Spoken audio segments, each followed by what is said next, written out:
Okay, welcome everybody to today's broadcast. So again, we're going to keep this very casual, but keep in mind that today's stream around health, and specifically we're going to be talking about food, is more of an advanced topic.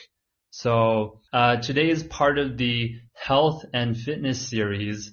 Today we also have a special guest, Sherry, who's going to be, we're going to do some conversation.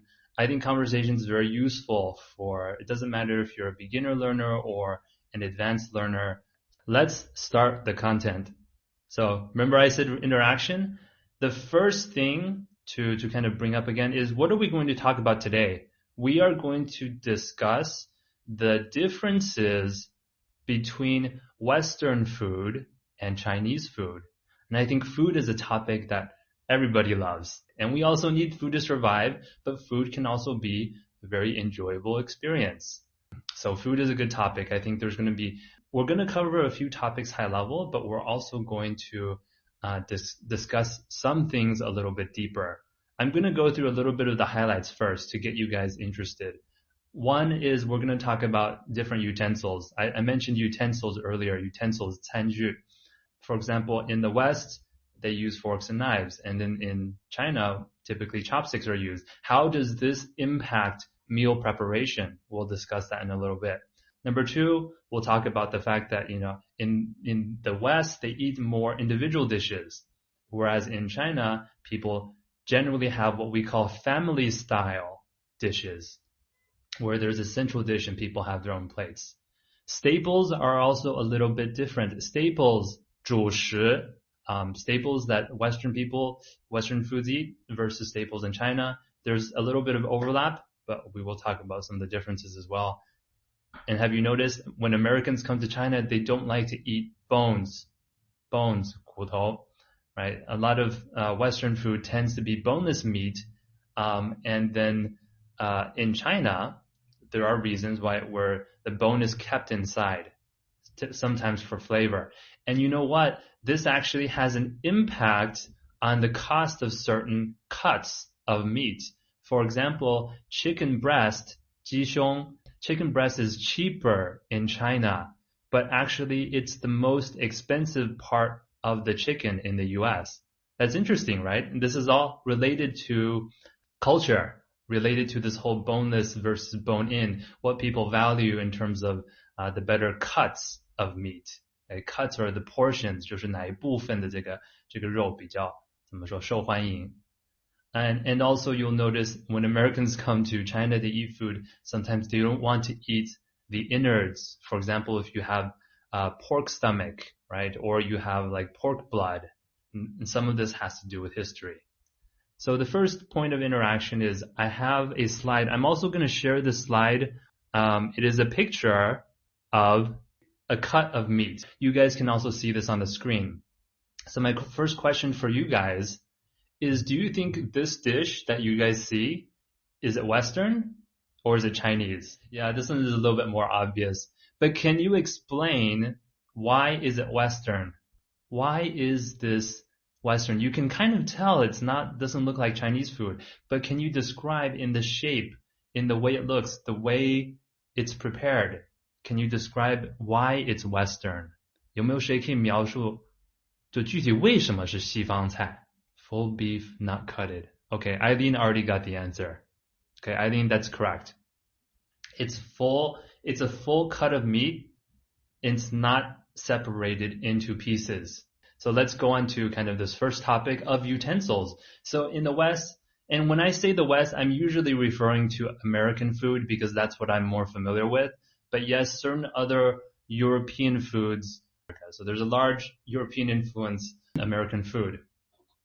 So chopsticks versus forks and knives. So in China, people favor the use of chopsticks, while in the West, a fork and a knife are preferred. And the difference in eating tools has a noticeable impact on food preparation and table manners as well. Table manners. Okay, table manners, how you behave when you're eating. We just talked about, for the previous slide, it was a big cut of meat. And food in China is often cut into bite-sized pieces which are easily handled by chopsticks. Chopsticks 筷子. In the West, it is uncommon to have bite-sized pieces of meat. The customer uses the fork and knife at their disposal to cut each bite of meat as they are ready to eat it. Okay, so food in China is often cut into bite-sized pieces which are easily handled by chopsticks. In the West, it is uncommon to have bite-sized pieces of meat served.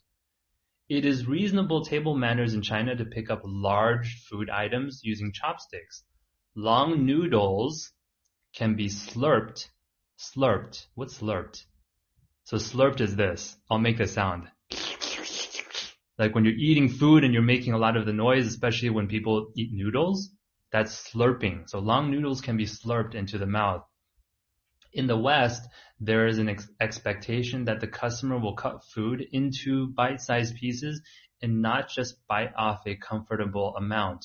So when you eat food in the West, when you eat in the United States, one very important table manner is when you're eating, you cannot make any noises from your mouth. So when an American first comes over to China and hears people, eating and making noise, they think that it's very rude. 他们觉得其实是不礼貌的. This is a difference in culture. When you eat in the West, you're expected not to make any kind of noise. Then you can say, what about talking? So there's a saying in the United States, especially they teach it to young children, is that you always finish what you're eating before you talk. Because if you talk with food in your mouth, phew, it flies out, right? And it can fly into somebody's face. So this is just an interesting thing to share. So this is a picture of a typical American meal. And we want to talk about kind of this concept of central dishes versus individual plates. So another difference in Chinese and Western food culture is how food is served. In China, the food is placed in the center of the table. Each person has a small plate or bowl and takes small amounts from the central dishes, returning to the central dishes many times throughout the meal. In the West, it is common for each customer to have a large plate to themselves. Okay, large, a big one. Either so like I can draw large, if you guys see this, they have a slightly larger plate to themselves. But unlike in the Chinese meals in the West, the customer will generally serve from central dishes only once during a meal and take only what they expect to eat.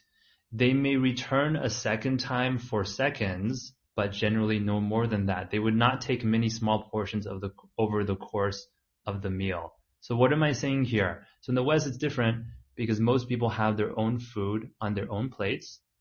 And if they have these shared dishes, but in Chinese food, right, the central dishes, you keep on taking, right? If there's a piece of meat or a vegetable, you keep on taking and then you eat.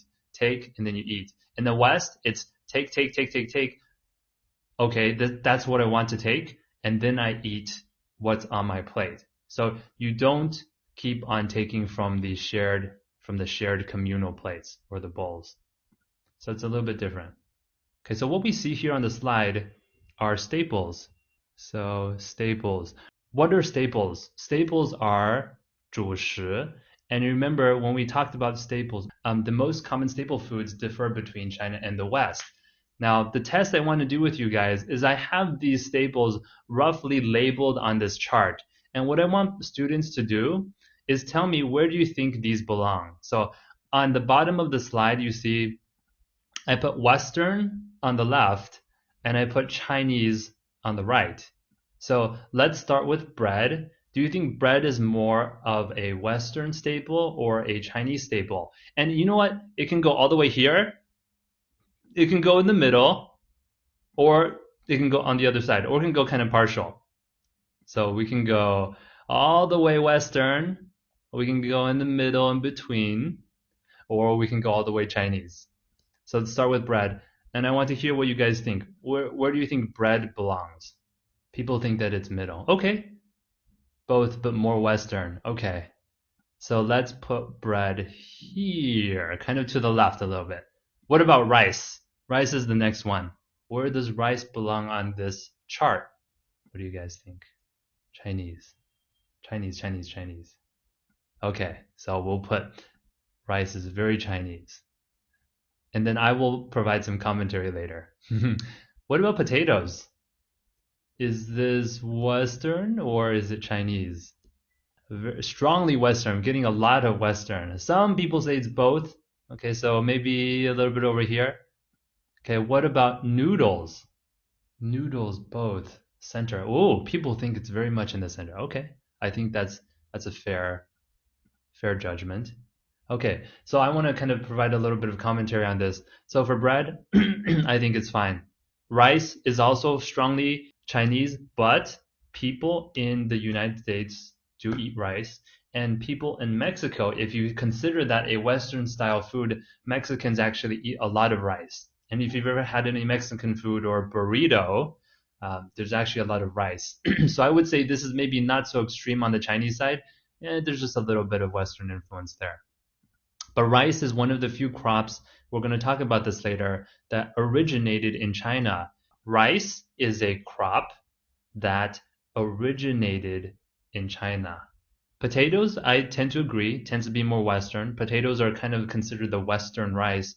And noodles, fair. I think in Chinese dishes, noodles are very, very common. But if you think about Italian food, spaghetti, it's actually also very core to their entire meal. So I think that this was a fun interaction. So this is a result of all of our work.